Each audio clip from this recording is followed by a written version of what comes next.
आज हम पढ़ने जा रहे हैं छंद, हिंदी साहित्य का एक महत्वपूर्ण अंग। छंद की सबसे पहले हम देखते हैं परिभाषा।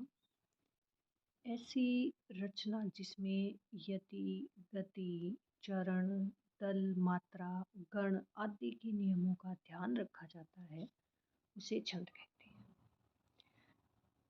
यानी जिसमें यति का अर्थ होता है ठहराव, गति का तात्पर्य है एक प्रवाह, और चरण किसी छंद के टुकड़े होते हैं। किसी भी छंद में 4 चरण होते हैं, जहाँ पर यति आती है वहाँ तक एक चरण माना जाता है। इस प्रकार 4 चरण हैं, और जब 2 चरणों को एक ही पंक्ति में लिख दिया जाए उसे कहते हैं दल।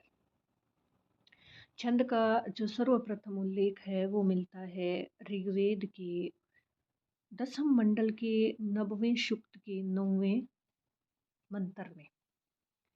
छंदों का वर्गीकरण, छंद 2 प्रकार के होते हैं, लौकिक छंद और वैदिक छंद।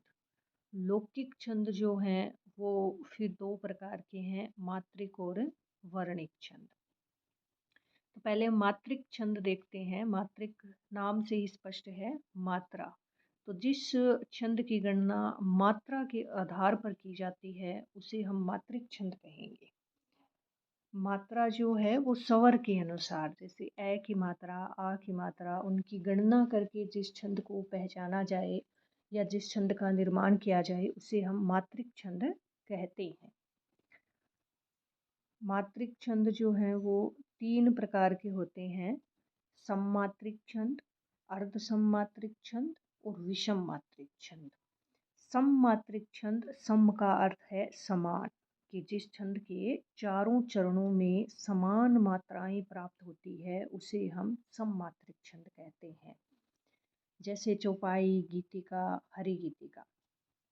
अर्ध सममात्रिक छंद, जिस छंद के आधे चरण समान मात्राओं वाले होते हैं उसे हम अर्ध सममात्रिक छंद कहते हैं, जैसे दोहा, शोरठा इत्यादि जो छंद हैं वो अर्ध सममात्रिक छंद हैं।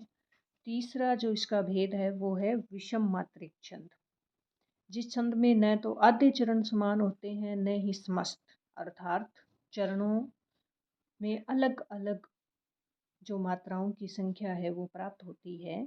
एक चरण में अलग हो गई, दूसरे चरण में उससे भिन्न आ गई। इस प्रकार प्रत्येक चरण में अगर भिन्न भिन्न मात्राएं प्राप्त हो रही है तो वहाँ विषम मात्रिक छंद होता है। इसके अंतर्गत छप्य, कुंडलियाँ इत्यादि छंद आते हैं।